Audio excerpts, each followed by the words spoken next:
Hello, welcome to Old Nerd Watches Classic Sci-Fi. I watched Flash Gordon Conquers the Universe on DVD. In a recent Old Nerd in a Thrift Store video, you might remember these two DVDs I picked up recently. I just got around to watching them. It's a 12 chapter serial. Came out in 1940, I believe. The basis for well, not the basis, the inspiration for Star Wars, kind of. These two discs are part one and part two of the same story. Flash Gordon Conquers the Universe. I believe this is the third set of serials, Flash Gordon serials from back then. I thought that I had the very first ones, but I was wrong.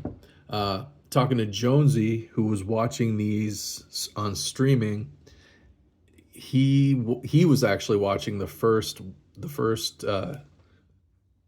ever Flash Gordon serials, and I was talking to him about it, and there was a little confusion, and I realized, oh, I'm not actually watching the very first ever Flash Gordon. This is the second, maybe the third set of serials that came out back in the day. So, most old nerds know what I'm talking about, but just in case, the serials were played in movie theaters, and they're like basically kind of like watching a TV show. It's episodic.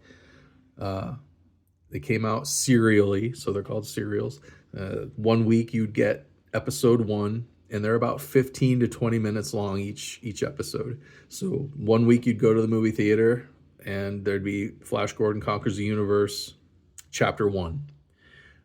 And then a week later, you'd go to the theater again, and chapter two of Flash Gordon Conquers the Universe would play. And on until you got to chapter 12, the end. And I imagine back in 1940, in the 30s and 40s, like going to the movie theater to see this was probably very exciting. I can imagine me being a kid then, and say being 10, 11, 12, 13 years old, and having a theater close by and being able to go every week and watch this kind of thing. I would have probably been quite excited and probably hanging on every frame of the film while I was there watching it, and then going to school and talking to your friends who also did it about the story, and then at recess playing Flash Gordon during recess with your buddies, and then getting together and going to the theater to watch it again on Saturday when the new episode came out, the new chapter. I could see myself doing that back if I had been a kid back then. It would have been quite exciting. These are neat because, like I said, not really the inspiration for Star Wars, but kind of. George Lucas wanted to do a Flash Gordon series, or he wanted to make a Flash Gordon movie.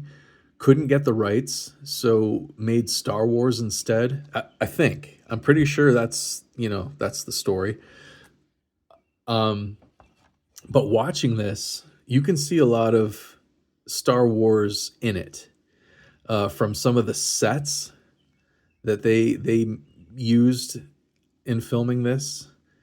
Like, what a technique that they would use is, doorways, hallways, keeping the camera back, looking through one doorway into another hallway or door or archway, and action taking place back there, and maybe coming from where the camera is, or coming towards the camera, going from one room to another. I'm not explaining it real well, but you saw it in Star Wars. You might not have realized you saw it in Star Wars, but it was in Star Wars, and I'm sure it's in a lot of other things as well, especially things that were made for television, and they were made in studios where sets were built. It just gives a bigger feeling to the movie or the TV show when you do that technique. It gives it more of a living, breathing set. and you can see like there's shots in here that you can see happening. You can kind of see mirrored in the technique used making Star Wars Empire Strikes Back. um Also, this has these really cool scene wipes, and what I mean by scene wipes are transitions from one scene to another where the screen will just wipe at a diagonal.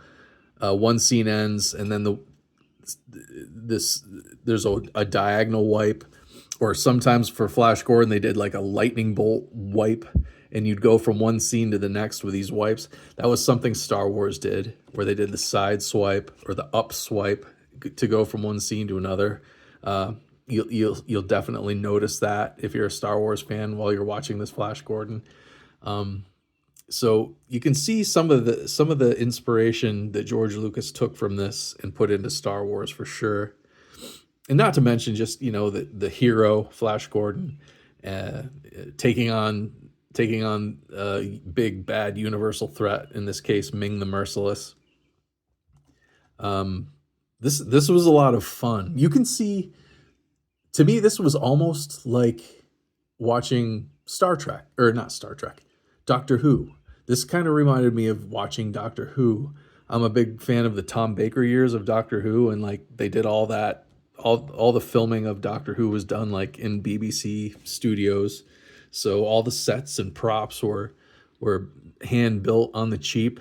And this wasn't necessarily on the cheap, but it's kind of got the same kind of episodic villain of the week, uh, cool sci-fi weapons and devices and ships, control panels of like the TARDIS, or of the set of the spaceship. This is inside the spaceship here.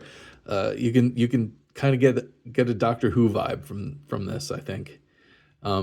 Buster Crabbe, he's famous for playing, of course, Flash Gordon.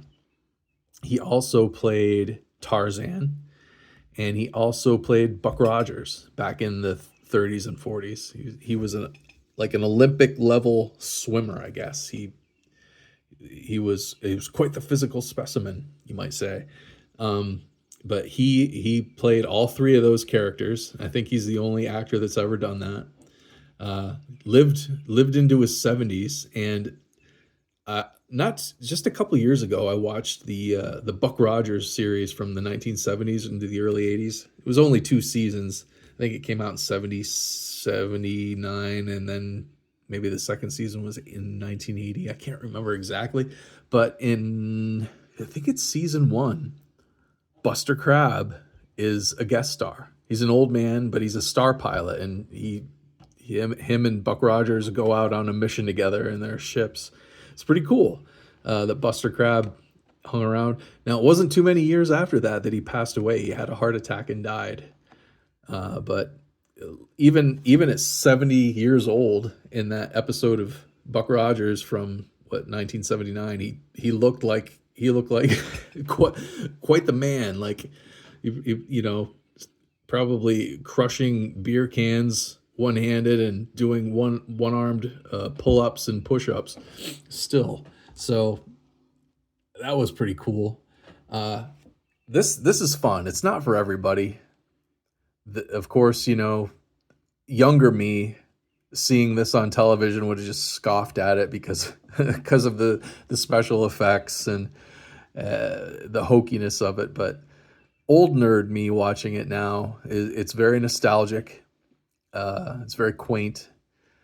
Uh, it's kind of similar to what people who read cozy mysteries describe. You curl up with your favorite book in your armchair in front of the fireplace and read a cozy mystery. Well, this is kind of gives me the same vibe, I think, watching these old Flash Gordons, uh, a cozy TV show, I guess.